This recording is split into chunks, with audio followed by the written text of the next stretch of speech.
Thank you again for the most recent subscribers to the channel, Emma K, Barry Limber, and Matthias Berklin. I appreciate you guys subscribing and everything like that. I hope you guys enjoy the video.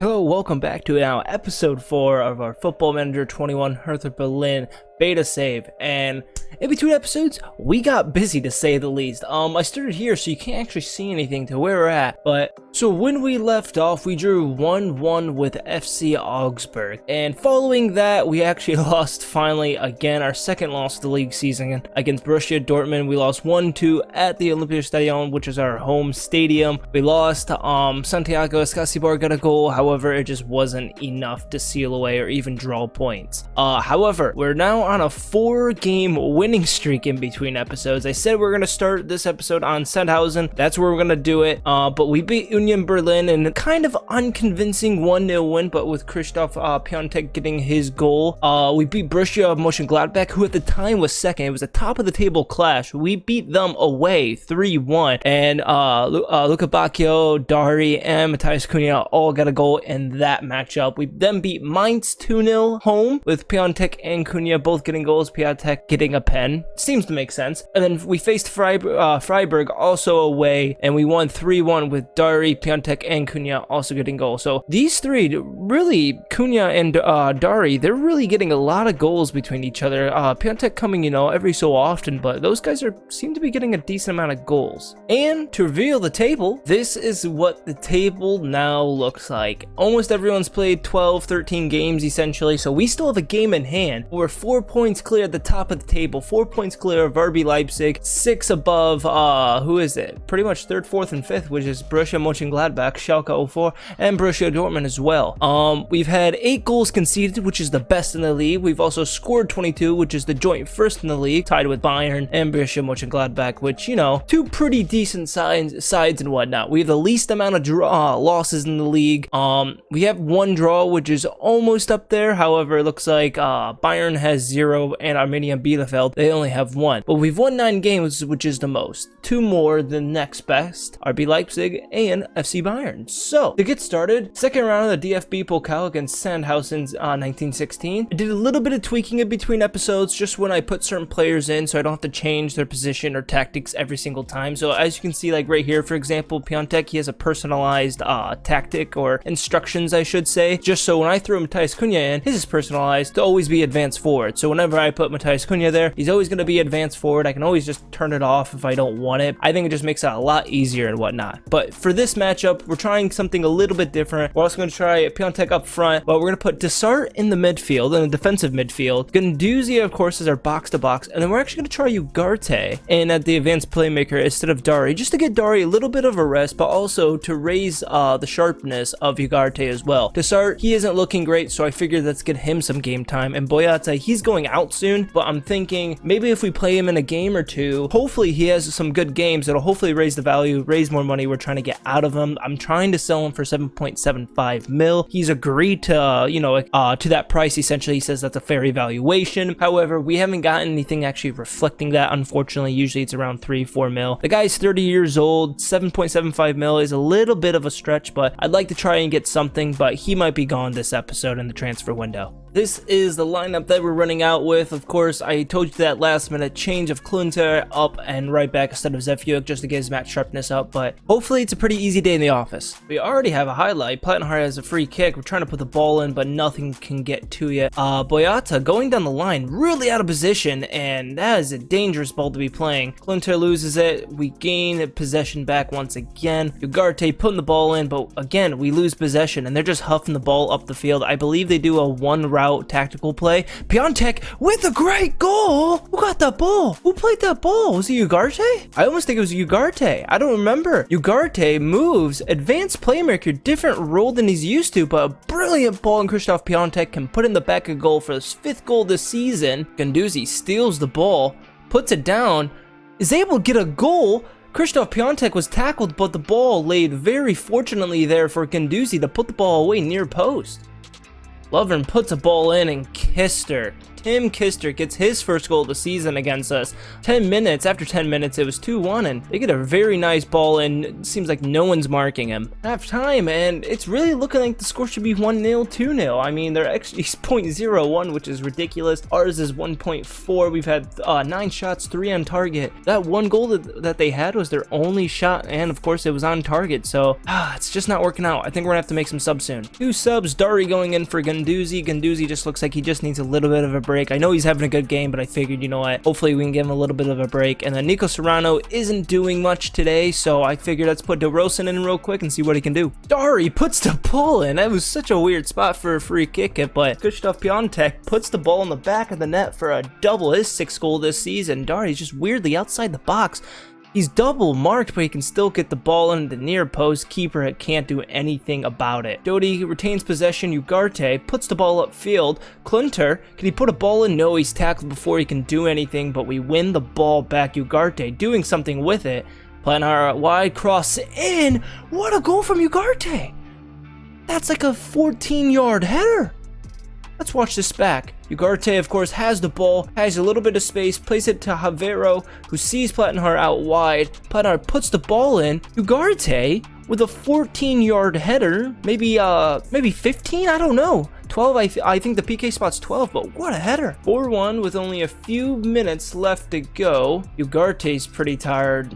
Marvin's pretty tired. Klunter's a little bit, but that's how it's going to end. 4-1. That is a great game. Plattenhart, an 8.0 rating. Piątek with a 7.7, as well as Ugarte as well. Pretty good ratings all around. Plattenhart doing the business and assist 5 key passes and 10 interceptions that game. Well, the DFK-Pokal third round, I think, could have been much more nice to us. However, we drew against Bayern somehow. Someone's gonna have to, and it looks like us. I mean, they're 6th in the Bundesliga, so they're not exactly on form, but still, there's a lot of possible matchups, and we drew against probably the best team. They've won it now 3 times in the bounce. That's gonna be a pretty hard matchup. Well, Dodi twists his ankle for 3 to 6 weeks. For 3 to 4 weeks. We'll leave him to the physio. Not good news, especially since we have some matches coming up soon, starting next week. I mean, for now, we can start Serrano there. I think he's right-footed, so DeRozan on the right, Serrano on the left, but I think we might be on the lookout for another backup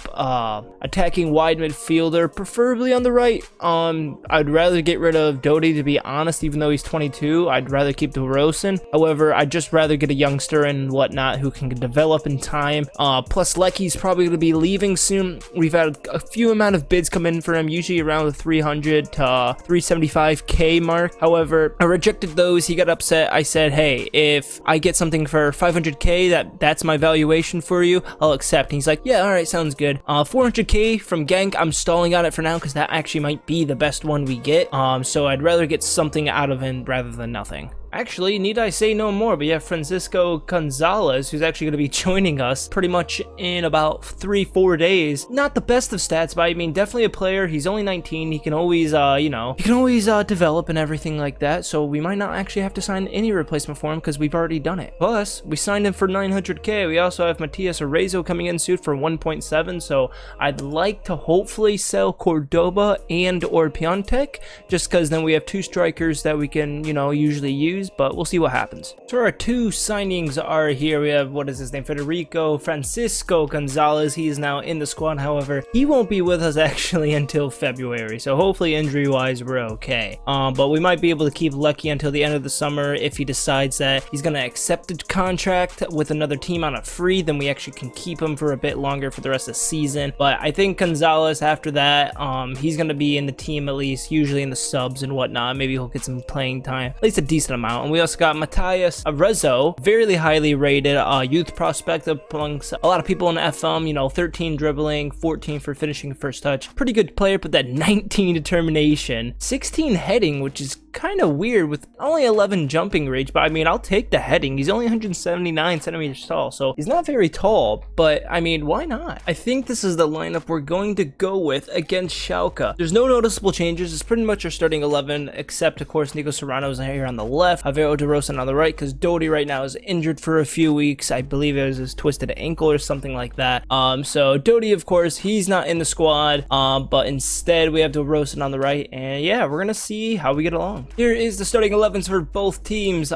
Surprisingly, Nabil Bentaleb is on the bench, which is kind of surprising and whatnot. So is Salif Sané. I don't know how he is in this game, but I mean, Schalke's not a bad team at all. Header's thrown in. Well, I mean, yeah, well, not header, throw's thrown in, but we recover the ball back, but there's a good tackle on Herrera. He's not able to do anything with it. 12 seconds later. I'm going to try and focus the ball down our outsides, and hopefully all their players will start pressing through the outside and allow space throughout our middle and everything like that so we can actually attack a bit easier. Herrera for Zefuik.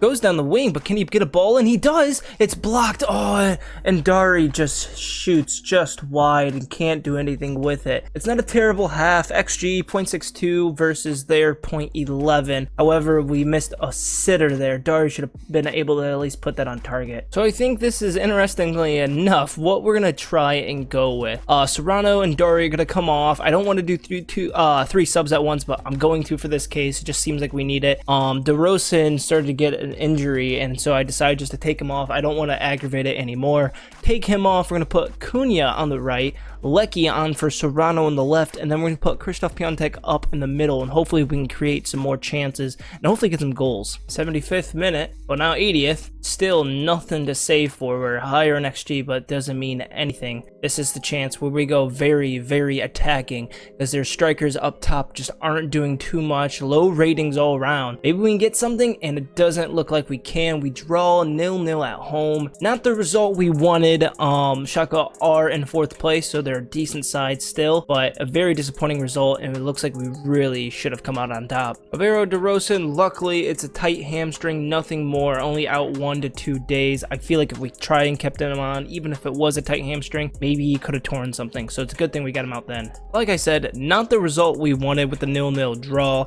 That's now 2 draws in the league, but we're still 4 points ahead of Borussia Mönchengladbach with a game in hand, so potentially we could be 7 points ahead if we win this next match. And again, against Arminia Bielefeld, who has had 1 win, 1 draw, and 12 losses. Granted, not all of them are heavy defeats. There's a few in there, but most of them are actually pretty close, so I don't think it's still going to be an easy game despite where they are in the table. As well, we're going to have Nicholas Stark and Santiago Escasibar out of the lineup. They both picked up too many yellow cards, so what I've decided is put Ugarte in the midfield, put Papetti in, my man, the Lord and Savior, the legend, and just see how we go on with that. 2 changes I made to the lineup. We're going to have Matthias Cunha on the left instead of Serrano. Serrano's going to be on the bench, but then we're going to have Alvaro DeRozan on the right, of course, with here are the starting lineups. Of course, for Arminia Bielefeld, you got Van der Horn in the defense, along with our player, Arne Meyer. We'll see how he gets done as well. However, Arne has yet to actually register a goal or an assist in the league thus far, which kind of sucks, but maybe he can against us, against his loanee team? I don't know what we technically are. We're the team that owns him. We just loaned him out. I don't know why we did, because he's going to be a great addition in our midfield, so we might not actually have to get another midfielder when it comes to the next window in July. However, we'll be looking for some certain players come the next window. Throw him for Zefuik and for Dari.